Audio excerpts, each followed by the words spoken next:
The evening began with soft music, warm lights, and the scent of fresh flowers drifting through the air of the billionaire's mansion. It was supposed to be a perfect night, a night of celebration, donations, and polite conversations. Expensive cars lined the driveway, and guests wearing the finest clothes stepped out with proud smiles. Everyone believed it would be another glamorous event, full of laughter and pictures. No one imagined how quickly the night would change. The mansion's backyard glowed under golden lights. A large swimming pool in the center reflected the sky like a sheet of glass. People gathered around it with drinks in their hands, talking about business, politics, and luxury vacations. They smiled, but their smiles were the kind people wore only to impress others. Near the edge of the pool stood a quiet black woman.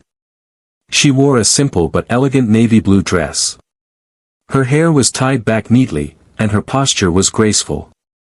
She was calm, not trying to draw attention, just looking around softly as if enjoying the atmosphere. But some guests didn't see her beauty or her dignity. They only saw that she was different from them. A few women whispered to each other while pretending to check their makeup. One of them narrowed her eyes at the black woman and asked her friend, "Who is she? I've never seen her before." The second woman shrugged and said, "Maybe she's one of the helpers. Or someone who sneaked in. She doesn't look like she belongs here." Their words were quiet, but the energy behind them wasn't. It was the kind of whisper that traveled through groups like slow poison. People started glancing at the woman, wondering, doubting, making stories in their minds. The woman, unaware of the whispers, simply stood with her hands folded in front of her, enjoying the soft evening breeze.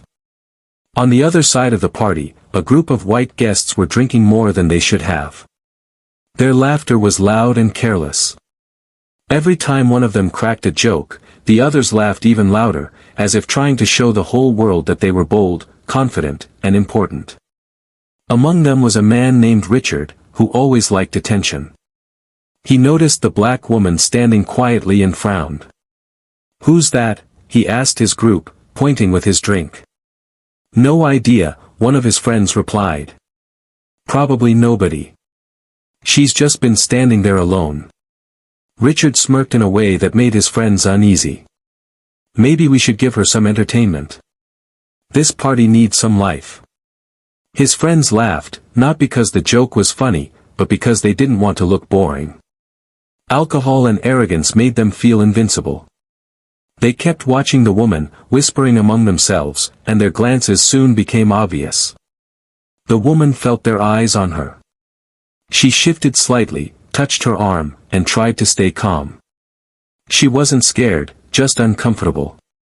She didn't understand why they were staring, but she didn't want trouble. She stepped back a little from the pool, thinking maybe she should move away from the crowd. But the group didn't stop. The more they drank, the louder they got, and the more they convinced themselves that their behavior was harmless fun. They didn't care about her feelings or her dignity. They cared only about their own amusement. As the soft music continued, something in the atmosphere changed. Some guests felt it. They looked at the group and sensed trouble forming. One older man whispered to his wife, "I don't like the way those boys are looking at her." His wife nodded, concern filling her eyes. A few others noticed too but said nothing. People loved to talk, but they rarely stepped in. The woman took another step back, hoping the group would lose interest. Instead, Richard raised his voice, loud enough for her and many others to hear. "Hey! Why so serious? It's a party," he shouted. The woman flinched slightly. She forced a small smile and said politely, "I'm fine, thank you." Her gentle tone only encouraged them. They wanted a reaction, fear, embarrassment, anything. One of Richard's friends whispered, "Bet she can't swim." Another laughed. "Or she'll scream like crazy if she gets wet." Richard's eyes lit up with a cruel idea. "What if we push her in? Imagine the splash." The suggestion made some of his friends uncomfortable. One of them whispered, "Dude, don't. That's not funny." But Richard ignored him. Another friend laughed loudly, encouraging him. The woman looked away, pretending not to hear. She wished her husband would return soon. She wished someone would at least stand near her. She suddenly felt alone among hundreds. The night, which had started as warm and peaceful, now felt tense. The lights looked too bright, the air too thick. Something ugly had awakened, and it was moving toward her one careless joke at a time.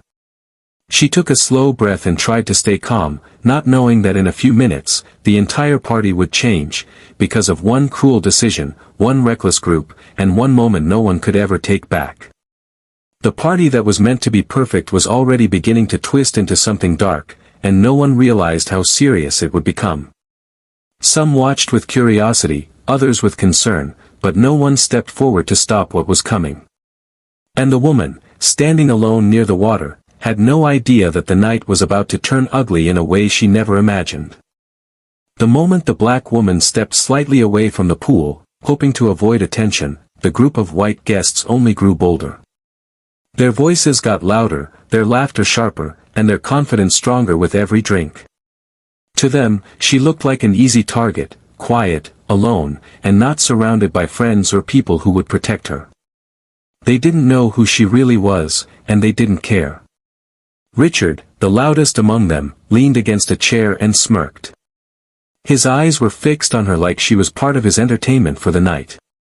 He nudged his friend, whispering something that made the others snicker.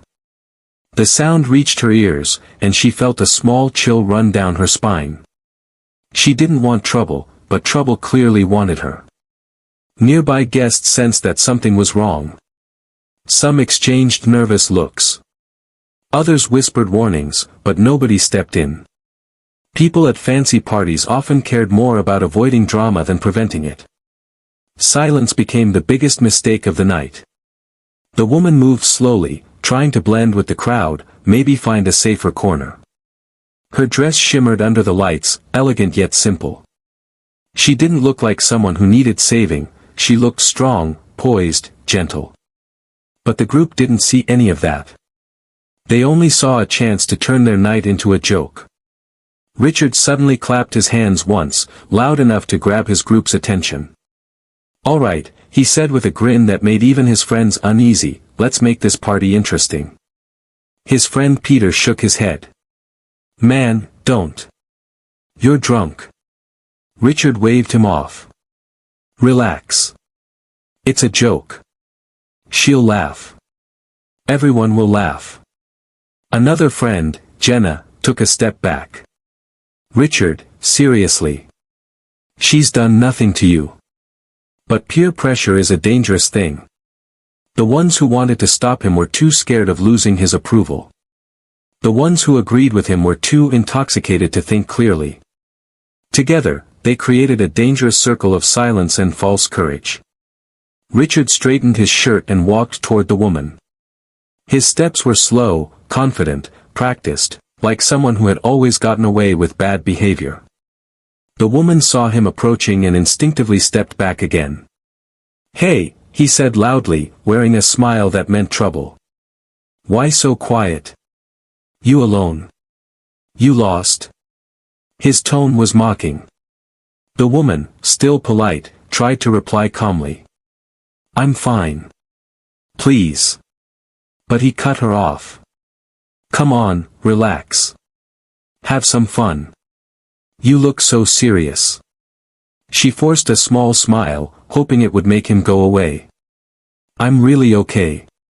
Her voice was soft, respectful, the voice of someone trained to avoid conflict. But instead of calming Richard, it fueled him. He turned to his group and announced loudly, "See? She needs a little wake-up call." They laughed nervously. No one had the courage to stop him. The woman sensed danger now. Her heart beat faster. She looked around for someone, anyone, who might help. But people avoided her gaze. Some pretended they didn't see anything. Others whispered with growing fear. Richard took another step forward. "Come closer to the pool," he said, as if giving an order. "You'll feel cooler there." She shook her head quickly.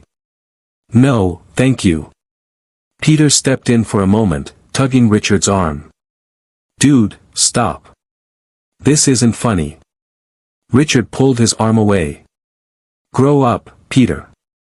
You're always scared. The woman took a shaky breath.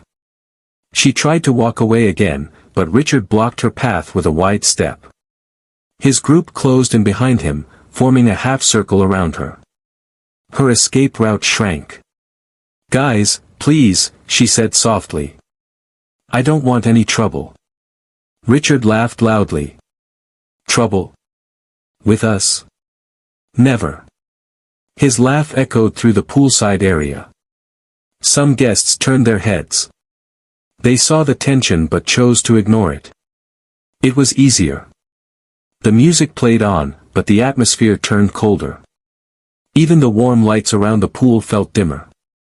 Richard lifted his drink toward the woman. Cheers, he said.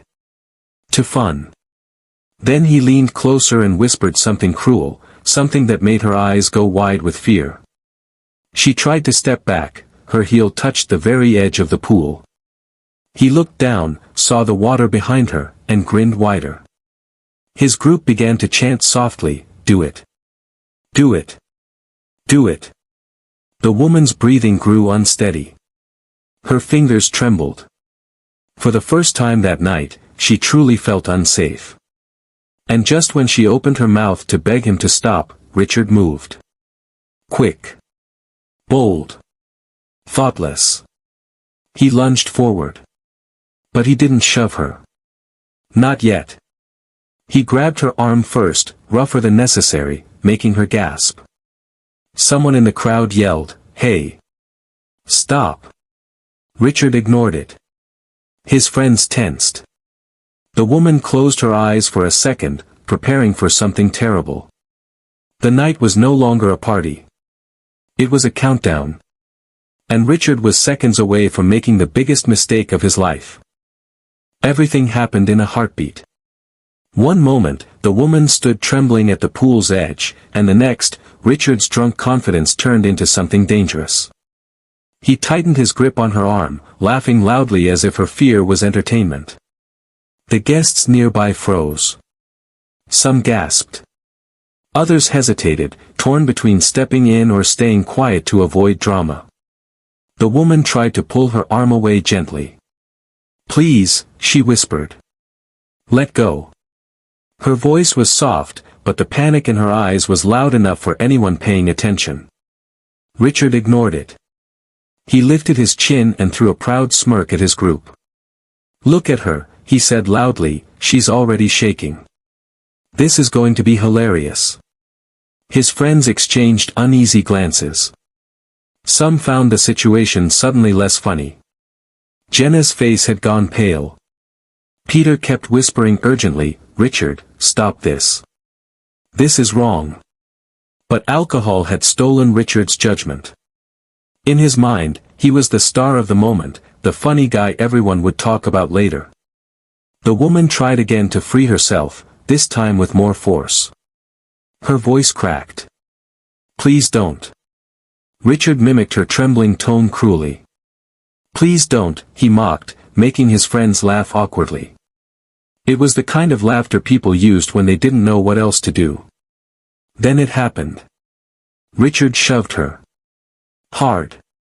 There was no warning, no hesitation, just a thoughtless push from someone who thought the world existed for his amusement. Her body flew backward, her arms flailing in the air.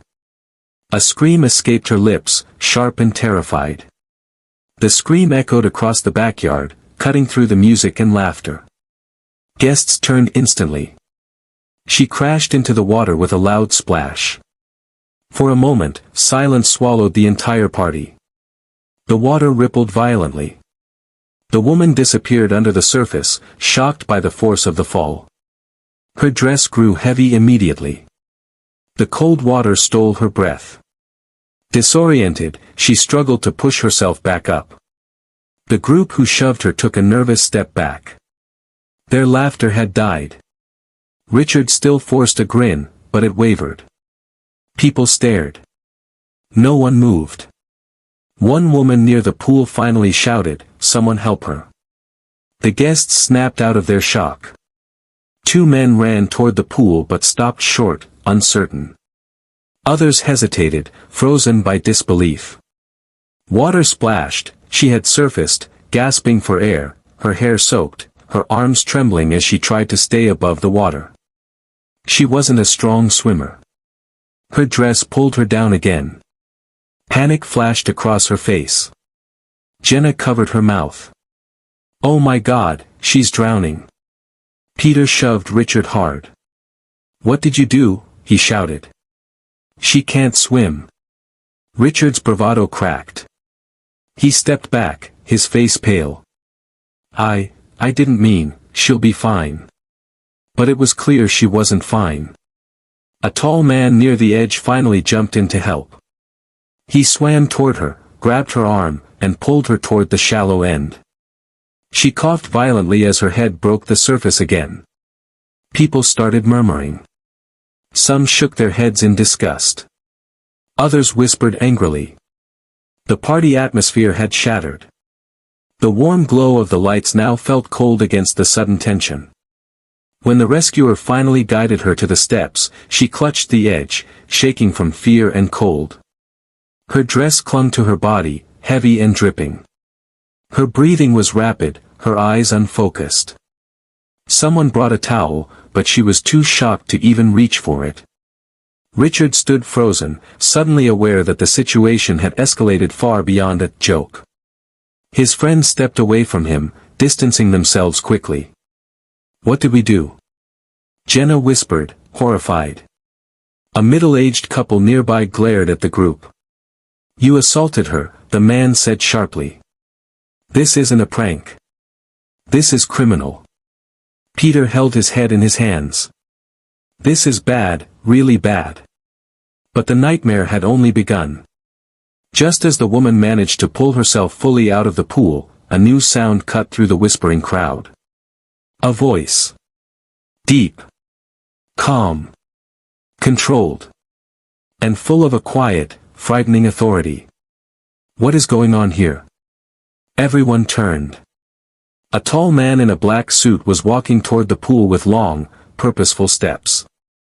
His presence alone made the crowd part for him. His eyes locked on the shivering woman first, then on the group of guests near the edge. People whispered his name with a mix of fear and respect. The billionaire had returned. And he had seen the aftermath, the water splashing, the trembling woman he loved, and the guilty faces staring at him. Richard swallowed hard. The billionaire's expression froze. It wasn't the anger of a man who had caught someone misbehaving. It was the anger of a man who had just found the person most precious to him hurt and humiliated. The entire party held its breath. No one dared to speak. The real consequences were about to begin. The moment the billionaire arrived, everything around the pool changed.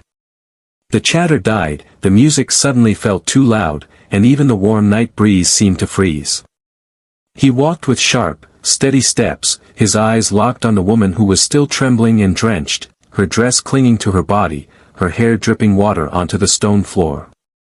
She looked up at him, her eyes filled with shock and embarrassment. He hurried toward her, his face tightening with anger and worry. No one had ever seen him rush like that. The guests watched in silence, some covering their mouths, others stepping back. Everyone felt the weight of the moment. He reached her, removed his expensive suit jacket, and wrapped it around her shoulders without caring that it got soaked instantly. His voice dropped, soft and trembling slightly. "Are you okay?" he asked her gently, his hand resting protectively on her back. She tried to speak, but her voice cracked. I'm fine. I think." He turned sharply, his jaw tightening, and his gaze landed on Richard and his group. The expression on his face wasn't loud anger, it was cold, sharp, silent rage. The kind of anger that made people feel small without him even saying a word. "Who pushed her?" he asked, his voice low but powerful. Nobody dared to answer. Richard's legs felt weak. Jenna looked down. Peter clenched his jaw, guilt written across his face. The crowd watched, whispering in shock. The billionaire's eyes scanned the group. "I asked a question," he said, his voice even colder. "Who pushed my wife?" Gasps rippled through the guests. Wife. The woman they mocked, the woman they shoved. She wasn't a stranger. She wasn't a helper. She wasn't someone who didn't belong. She was the billionaire's spouse. And the entire backyard felt it like a lightning strike. Richard's mouth fell open. He stepped back as if someone had hit him. His face drained of color. Jenna grabbed his arm, whispering desperately, "Richard, do something. Say something." But he couldn't. His tongue felt heavy. His knees felt weak. Peter finally spoke, stepping forward half a step. "Sir." "I tried to stop him." "Richard," he pushed her. Richard's eyes widened. "You betrayed me," he whispered. But it didn't matter anymore. The billionaire took a step closer to Richard, who instinctively backed away until his heels hit the pool's edge. Security guards appeared near the mansion door but didn't move yet, they waited for the billionaire's command. Richard raised his hands shakily. "Sir, please, it was just a joke.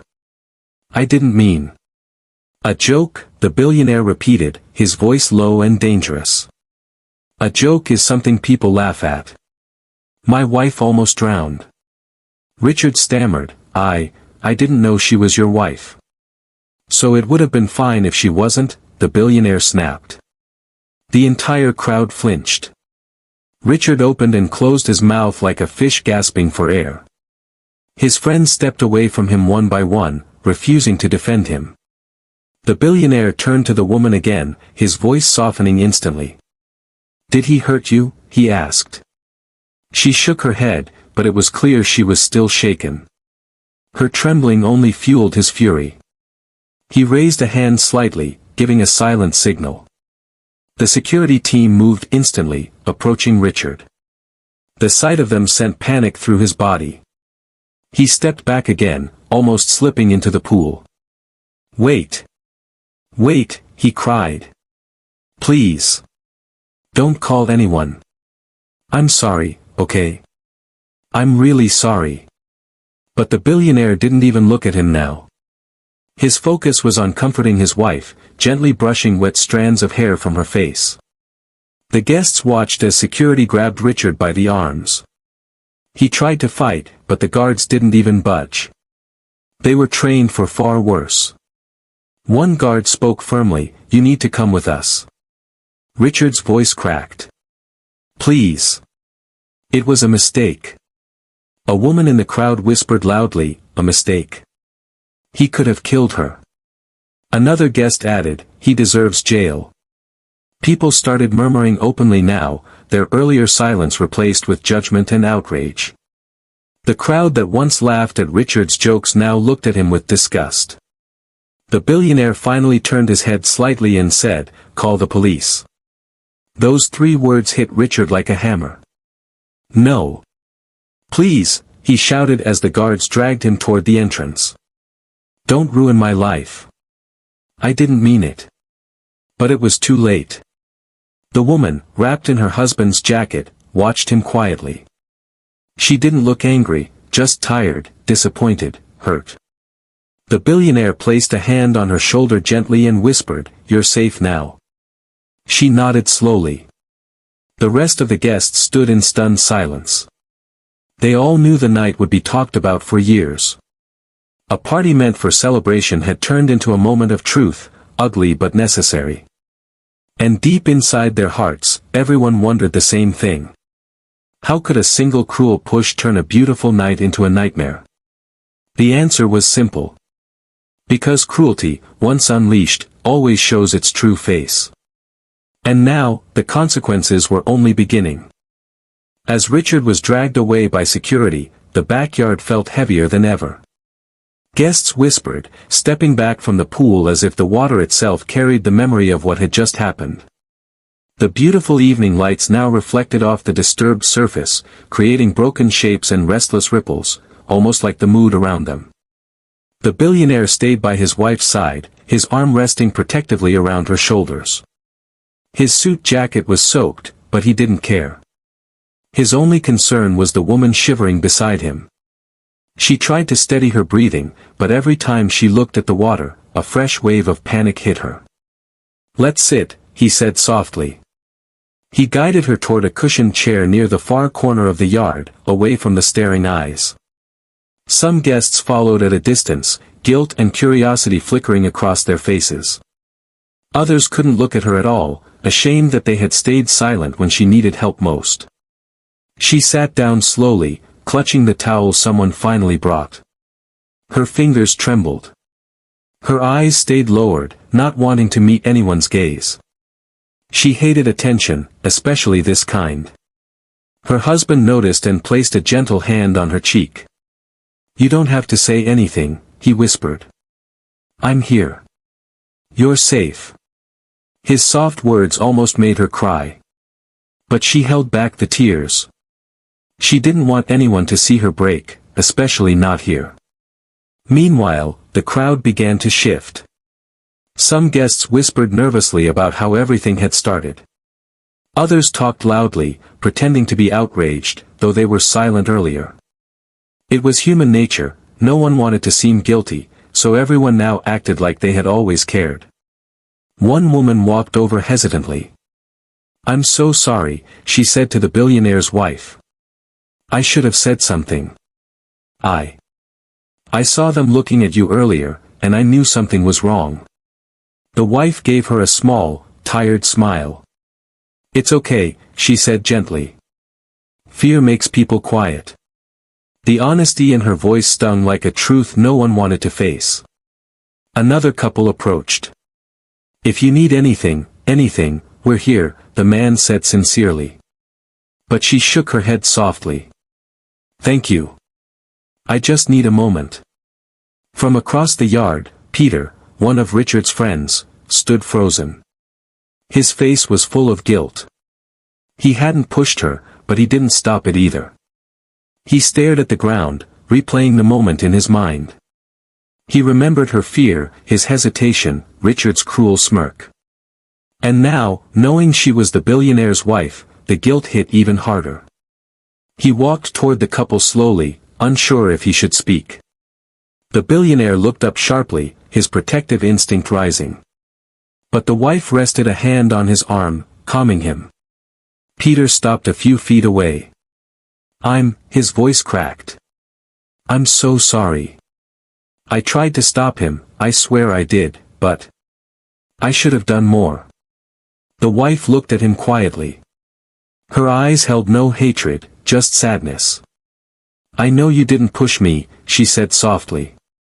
"But you also didn't stand between me and him." Peter's face broke. I know. And I have to live with that." The billionaire said nothing, but his silence was heavy.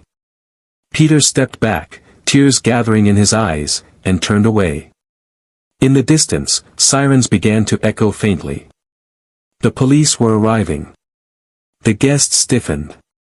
Some looked away, others held their breath. They all knew this wasn't something that would just disappear.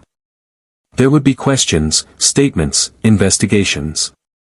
Richard's life was about to change forever. Security escorted Richard back through the backyard toward the officers. He was frantic now, sweat on his forehead, desperation cracking his voice. "Please," he begged. "Don't do this. I didn't know she was your wife. I didn't mean." The billionaire finally spoke again, his voice like ice. "You humiliated her. You pushed her. You laughed while she struggled.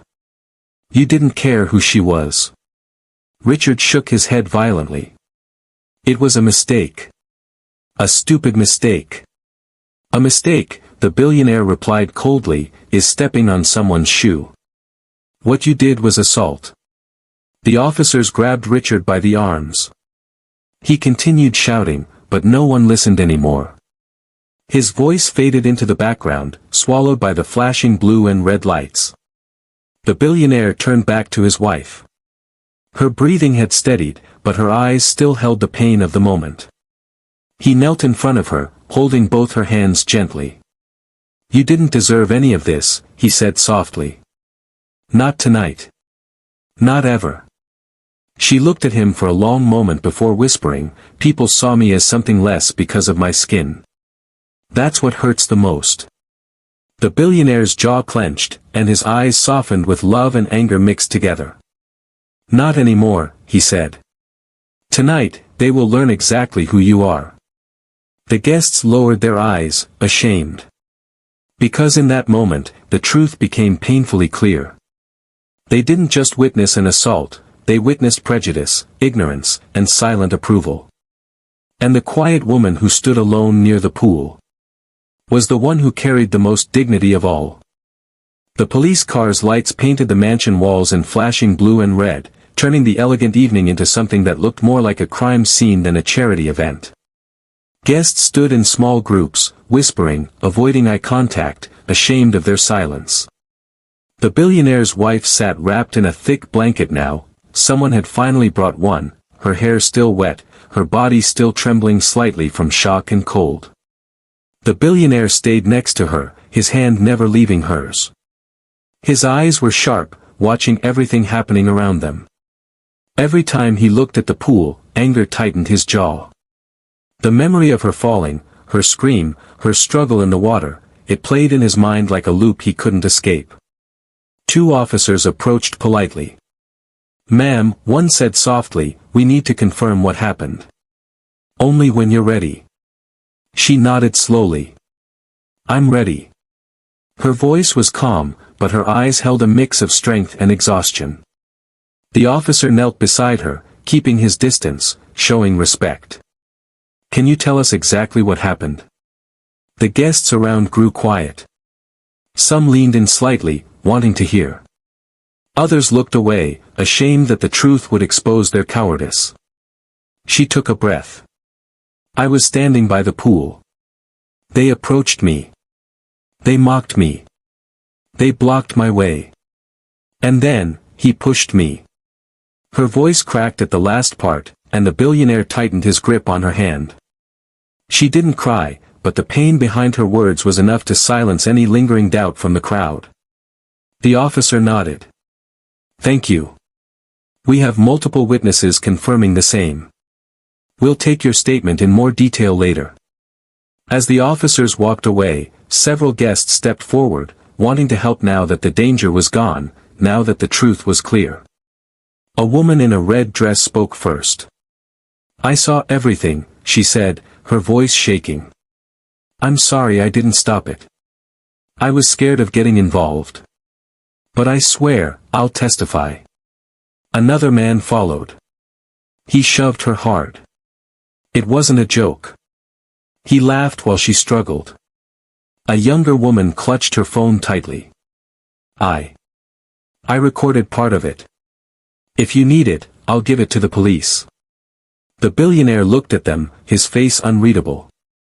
"Where were all of you," he asked quietly, "when she needed help the most?" His question hit everyone like a blow. No one answered. They couldn't. Their silence was their guilt. Peter stepped forward again, his face wet, not from water, but tears.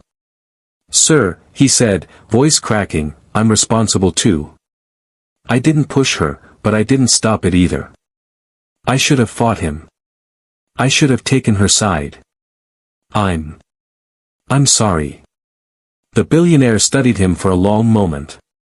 Peter couldn't even lift his head. Finally, the billionaire said, "It takes courage to admit you were wrong. But it takes real courage to act at the right moment. Remember that." Peter nodded weakly, swallowing his shame. Meanwhile, Richard was being placed into the police car outside. He shouted desperately, "It was a misunderstanding. Please. I didn't mean it." But nobody believed him anymore. Inside the yard, the billionaire's wife closed her eyes for a moment. Her heart was tired. The humiliation, the fear, the cold water, all of it weighed heavily on her.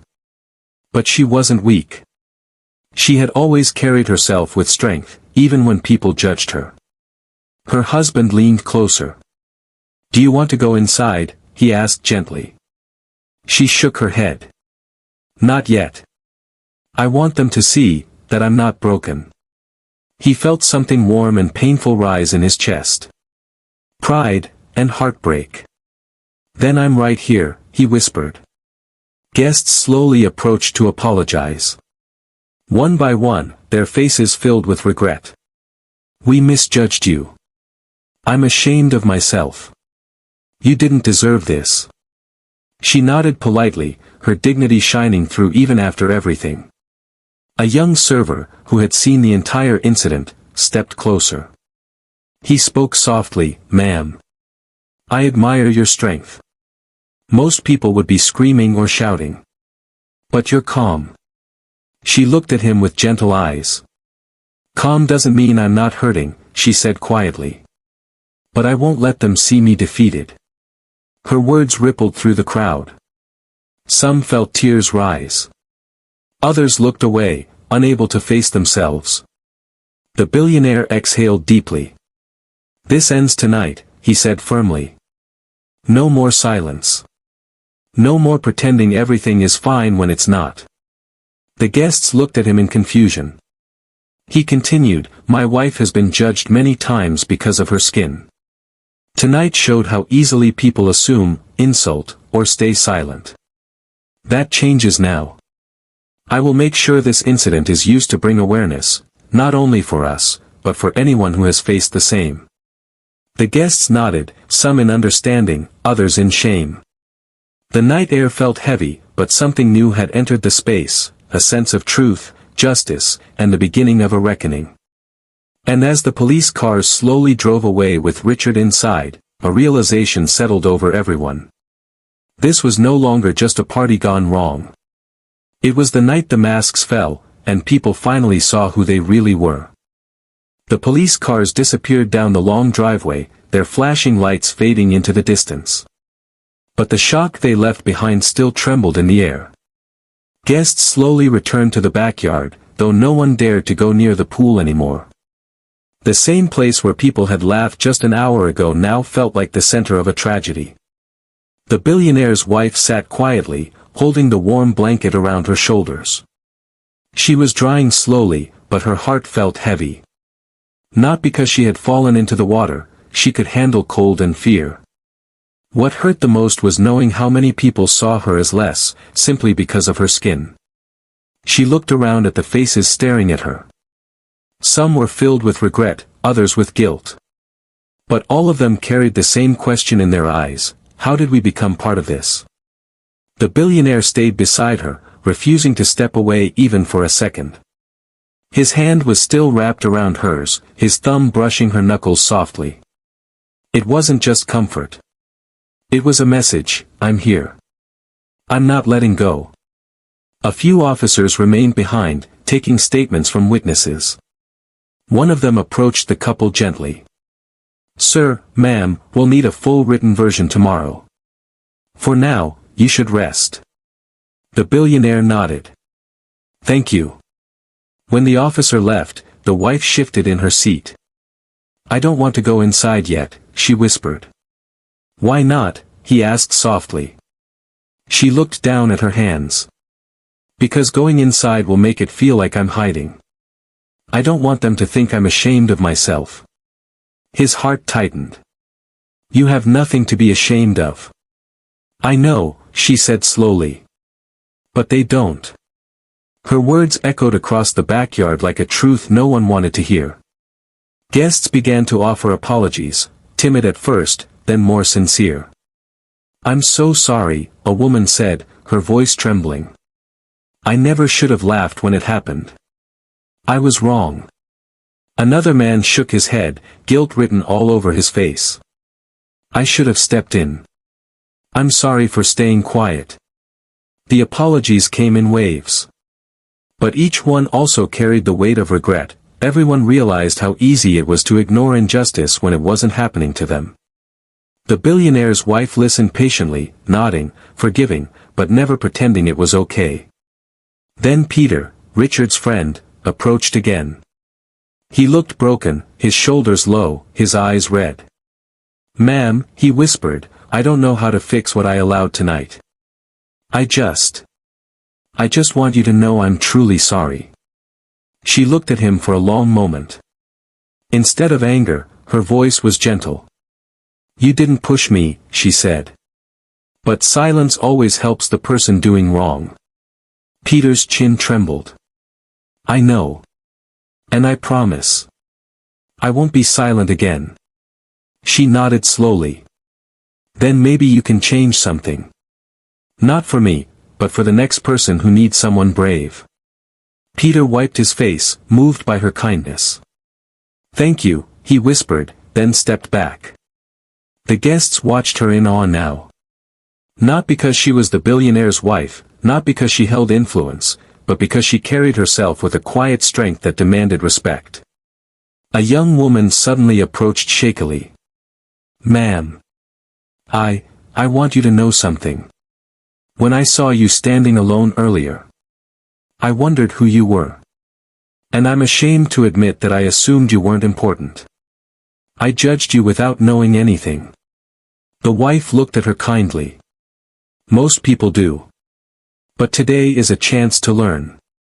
The girl nodded, tears running down her cheeks. "I will. I promise." The billionaire squeezed his wife's hand, pride glowing in his eyes. "You're incredible," he whispered. She shook her head gently. "I'm just tired of pretending things like this don't hurt." He leaned closer. "You don't have to pretend with me." The atmosphere shifted again when one of the mansion's senior staff members approached. He bowed his head respectfully. "Sir, ma'am, the cameras around the pool recorded everything." Gasps rose from the guests. The wife stiffened slightly, unsure how to feel. But the billionaire simply nodded. "Good. Make sure the police receive the footage." The staff member nodded and hurried away. Now the guests knew. Whatever lies Richard planned to tell, they would collapse the moment the footage was viewed. The truth was preserved. The billionaire stood up slowly, offering his hand to his wife. "Are you ready to leave?" he asked. She looked around at the crowd, the same people who had judged her, ignored her, and then apologized only after the truth came out. "Yes," she said softly, "I'm ready." But as they began to walk away, something unexpected happened. Every guest stepped aside, forming a respectful path for them. Not because they were rich. Not because they were powerful. But because tonight, they had seen dignity survive cruelty. They had seen strength rise out of humiliation. And they had learned something they would never forget. As the couple walked toward the house, hand in hand, the guests watched in silence, knowing that the night was far from over. Because what happened next would change everything. The billionaire guided his wife inside the mansion, but before they disappeared behind the tall glass doors, he paused and turned to look at the guests. The crowd stood silently, the weight of what had happened still settling over them. Their elegant clothes and fine jewelry no longer made them feel important. In fact, many felt smaller than ever. The wife took a slow breath and turned back as well. Something inside her didn't want the night to end in silence. She wanted to speak, not for revenge, not to shame anyone, but because if she didn't say something now, the pain would stay only as trauma instead of becoming a lesson. She stepped forward gently, the blanket still wrapped around her shoulders. The guest straightened up, ready to listen. Her voice started soft, but it carried across the yard. "When I stood near the pool earlier, many of you looked at me, but not one of you really saw me." The guests lowered their eyes. "You didn't know who I was. You didn't know my name. And because of that, some of you thought I didn't belong here. Some of you whispered. Some ignored me. And some did worse." She paused. Her husband stood quietly beside her, supporting her without speaking. She continued, her voice breaking slightly. "But what hurt the most tonight wasn't the water. It wasn't the push. It wasn't even the laughter. What hurt the most was watching so many people stay silent. A ripple of guilt spread across the crowd. She took another breath. I'm not angry at all of you. I'm hurt. Because silence is the strongest weapon cruelty has. Silence gives bullies permission. Silence tells them they're allowed to keep going. Peter wiped his eyes again, unable to hold back tears. She looked around the yard, meeting people's gazes one by one. Tonight could have ended differently. I could have drowned. And many of you would have watched without knowing who I was. But the truth is, it doesn't matter who I am. Her voice steadied with strength. It shouldn't matter whether I'm a billionaire's spouse, a guest, a worker, or a stranger on the street. Dignity doesn't depend on titles. Respect isn't earned through money. Worth isn't measured by skin color.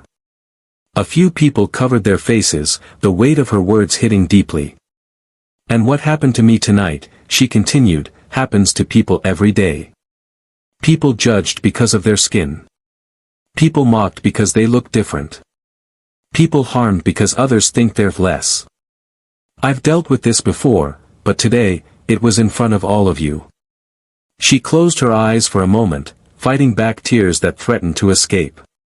When she opened them again, they held more strength than pain. But tonight is not about my suffering. Tonight is about choosing to change. Everyone stood frozen, listening. The billionaire gently squeezed her hand, pride filling his eyes. She inhaled deeply before speaking the final words that would stay with them forever. Judgment happens fast. Hate happens loud. But courage has to happen now. If you see someone being mistreated, step forward. If you hear cruel words, speak up. If you witness injustice, don't wait to learn someone's title before you decide they deserve respect. Silence followed. But this time, it wasn't silence from fear or guilt. It was silence born from reflection, from the sting of truth, from a deep understanding that something inside them had shifted. The billionaire stepped forward and spoke for the first time since her speech. His tone was calm but powerful. My wife showed more strength tonight than anyone here. And because of her, what happened won't be ignored. We will take legal action. Not out of revenge, but because this is how change begins. Guests nodded quietly, accepting the consequences. A few approached her with tears in their eyes, apologizing again, but she only replied with gentle words, use this night to be better. For yourself, and for others. As the couple finally walked toward the mansion's entrance, guests moved aside, forming a path once more, not out of fear this time, but out of genuine respect. Inside the house, away from the lights and whispers, the wife finally let herself breathe. She leaned into her husband's arms, tears sliding silently down her cheeks, not from weakness, but from release. He held her tightly. I'm so proud of you, he whispered. She shook her head softly. I just want a world where I don't have to fight to be seen. And we'll build it, he promised. One truth at a time. Outside, the guests remained standing, reflecting on everything they had witnessed. No one would forget this night. The video recordings, the police reports, the testimonies, they would spread quickly. But it wasn't the scandal people would remember. It was the voice of a woman who refused to stay silent. The dignity of a woman who faced cruelty and still chose strength. The courage of a woman who turned pain into power. And so, the party that began with glitter and laughter ended with a lesson. You never know who you are hurting. And you never need a reason to treat someone with respect.